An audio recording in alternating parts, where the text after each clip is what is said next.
আমি সবার কাছে দোয়া প্রার্থী, সবাই আমাদের জন্য দোয়া করবেন, আমরা যেন সামনের দিকে এগিয়ে যেতে পারি। Hello everyone, welcome to my channel. ব্লিচের নতুন এপিসোড মানে 158 নাম্বার এপিসোডের শুরুতেই ঈশিতা আর পিচেসকে দেখানো হয়। এখানে আবার পিচেস তার নাকের থেকে ময়লা বের করেছিল, যা দেখে ঈশিতা ওকে জিজ্ঞেস করে এটা কি তার ইনফাইনাইট স্লাইড। এখানে বেচারা ঈশিতা তো ঝামেলায় পড়ে গেছে। সে তো অলরেডি এরকম মানুষ বা ক্যারেক্টার বলা মানুষকে একদমই পছন্দ করে না, তার সাথে আবার ওর সাথেও জুটেছে পিচে। তার থেকে বড় কথা হচ্ছে পিচেস সবকিছুকে ভুলে যায়, মানে ঈশিতার নাম ভুলে যায়, তারপর হচ্ছে মানে সে যে নিজে একটা কথা বলেছে সেটাও ভুলে যায়। এখানে মূলত ইনফাইনাইট স্লাইড যে নামটা আছে পিচে নিজেই দিয়েছে। যখন ঈশিতা তার নামটা বলে, মানে তার লিকুইডের নাম বলে, তখন পিচে নিজেই চিনতে পারে না যে এটা কিসের নাম, কই থেকে আসলো। তো এইসবের মধ্যে তো ঈশিতা প্রচন্ড বিরক্ত। ওদের এখানে কথাবার্তা শেষ হলে পিচে তার এই লিকুইড গুলোকে সংগ্রহ করতে শুরু করে। মেন কাহিনীটা কি হয়, এটা হচ্ছে পিচে নাকের ময়লা। এখানে কিছু বলার নাই, তার এই নাকের ময়লাগুলোকে হাতে নিয়ে ঈশিতাকে ধরার চেষ্টা করে, মানে ঈশিতার উপর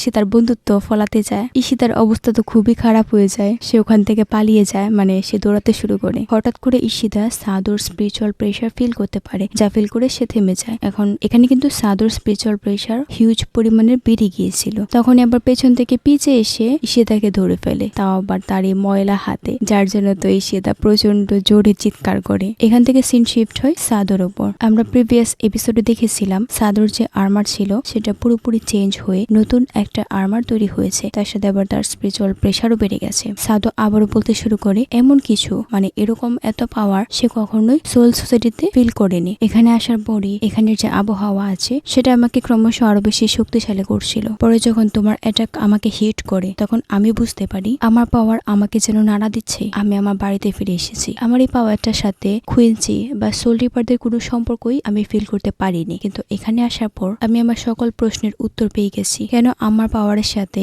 সোল রিপার বা কুইন্সিদের পাওয়ারের কোনো মিল নেই, কারণ আমার পাওয়ার এসেছে হলুদের কাছ থেকে। সিরিয়াসলি, তার মানে সাদুর যে এবিলিটি সেটা সম্পূর্ণভাবে হলুদের সাথে কানেক্টেড। এইসব বলে সাদু তার আর্মারের যে পাওয়ার আছে সেটাকে রিলিজ করে দেয়। তার সাথে সেটাও বলে এটাই আমার ট্রু ফর্ম আর এটাই আমার আসল পাওয়ার। সো এটা বলে সে ওই এরেঙ্কারের উপর অ্যাটাক করে দেয়। আমি ওকে এরেঙ্কার বলবো কারণ ওর যে অ্যাবিলিটি সেটা কিন্তু এসপাদার থেকে অনেক বেশি নিচের লেভেলের আছে। কেন নিচের লেভেলের আছে তা আমরা পরের এপিসোডেই জানতে পারবো। এই এরেঙ্কারটা কি করে সাদুর এই অ্যাটাকটাকে ডজ করতে পারে না। পরে সে আবার সাদুর উপর অ্যাটাক করার চেষ্টা করে, কিন্তু সাদু সেগুলোকে খুব সহজেই থামিয়ে দিয়েছিল। এখানে কি হয়, সাদু তার উপর অনেকগুলো অ্যাটাকও করতে পারছিল যেগুলো কিনা সে এরেঙ্কারটা ডজ করতে পারে না। এখানে সাদু তার ফুল ফর্মে আসার পর তার স্পিড, তারপর হচ্ছে তার শক্তি সবকিছুই দ্বিগুণ তিনগুণ হারে বেড়ে গেছে, যা সে এরেঙ্কারটা হারে হারে ফিল করতে পারে। এখানে সাদু তাকে কোনো অ্যাটাক করার সুযোগই দিচ্ছিল না। সে অ্যাটাক করতে যাবে তখনই সাদু তার কাছে এসে তার উপর অ্যাটাক করে দেয়। তো এইসব দেখে আবার এরেঙ্কাটা বলে,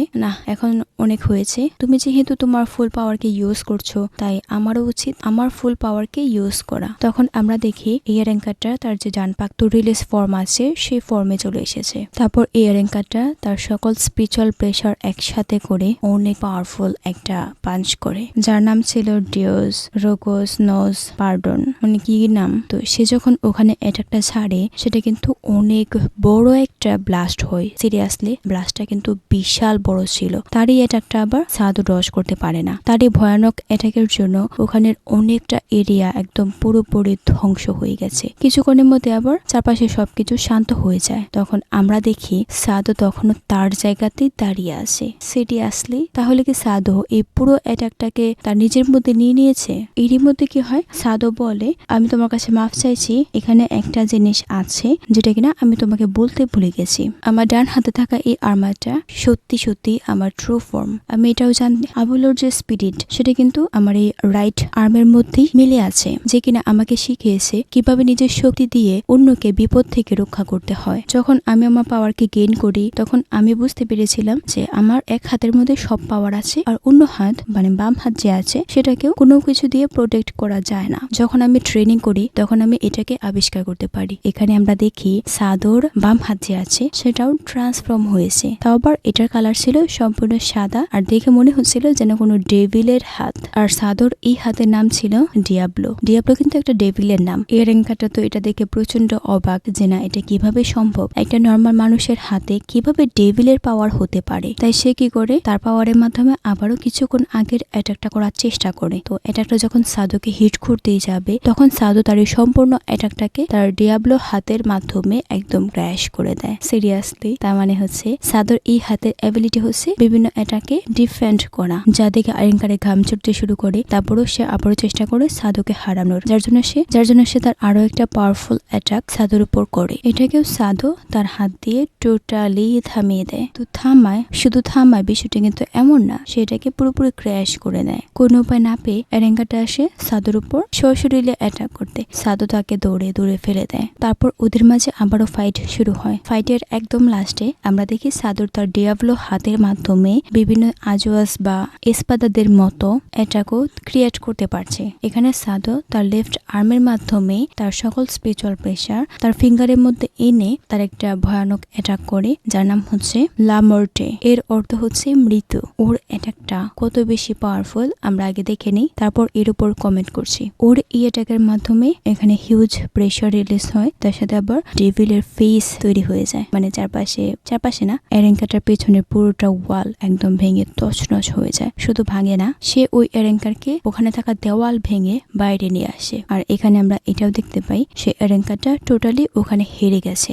সাদো তাকে ধন্যবাদ দেয়, কারণ তার ফাইটের জন্যই মানে সাদোর ট্রু ফর্মকে সে অ্যাচিভ করতে পেরেছে। তো এখানে সাদো তাকে মেরে ফেলে না। পরে যখন সে চলে যাচ্ছিল তখন সে দেখে আশেপাশে সূর্যের আলো, সাথে আবার নীল আকাশ, যা দেখে তো সাদো অনেক বেশি চিন্তায় পড়ে যায়। কারণ তার ক্যালকুলেশনের মতো সে এখন একদম সিলিং এর উপরে থাকতো। এখন সে কোথায় এসে পৌঁছেছে এটা সে কোনোভাবে বুঝতে পারছিল না। তখনই সেখানে কারো একজনের এন্ট্রি হয়, যা দেখে প্রিভিয়াস এরেঙ্কাটা সাদোকে বলে ওখান থেকে পালিয়ে যাওয়ার জন্য। ওর এই স্পিরিচুয়াল প্রেসার মানে হিউজ পরিমাণের এই স্পিরিচুয়াল প্রেসার ইচিকো ফিল করতে পারে, যা ফিল করে সে থেমে যায়। তবে ইচিকো এখানে বুঝতে পারছে এখন সাদোর তার সাহায্যের প্রয়োজন, তাই সে আবারও সামনের দিকে আগাতে শুরু করে। এখান থেকে সিন শিফট হয় ইশিদার উপর। এখানে ইশিদাও সাদোর নতুন অপোনেন্টের স্পিরিচুয়াল প্রেসার ফিল করে থেমে যায়। তারপর আবার রেঞ্জিকে দেখানো হয় যে কিনা ক্রমশ সামনের দিকে এগিয়ে যাচ্ছিল। সিন আবারও সাদোর উপর শিফট হয়। তখন আমরা দেখি সাদোর সামনে এই এসপাদার এন্ট্রি হয়েছে। মানে এইবার সাদোর অবস্থা খুবই খারাপ হতে চলেছে, কারণ এই এসপাদা একদম হাই র্যাঙ্ক এসপাদা, আর তার সামনে সাদো কখনোই ঠিকতে পারবে না। শুধুমাত্র সাদো না, ইচিকোরও সেম অবস্থা। তো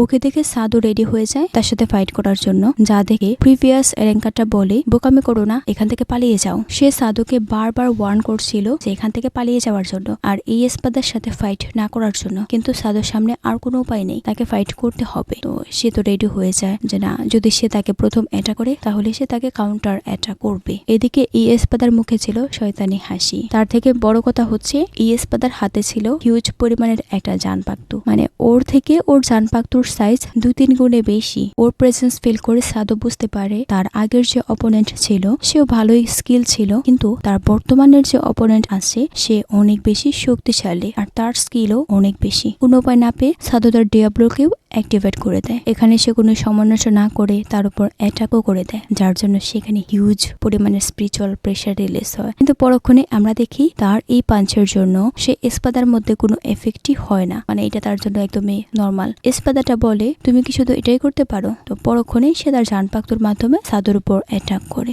যার জন্য আমরা শুধু সেখানে রক্ত দেখতে পাই। আর এই টুইস্টের মাধ্যমে এই এপিসোড এখানেই শেষ হয়। এখন দেখার বিষয় হচ্ছে সাদোকে এখানে টিকতে পারবে কিনা, নাকি এই এসপাদাটা সাদোকে মেরে ফেলবে। জানতে হলে অবশ্যই পরের এপিসোড পর্যন্ত অপেক্ষা করতে হবে। আজকের জন্য এই পর্যন্তই, দেখা হবে অন্য কোনো ভিডিওতে। সে পর্যন্ত ভালো থাকুন। Thanks for watching.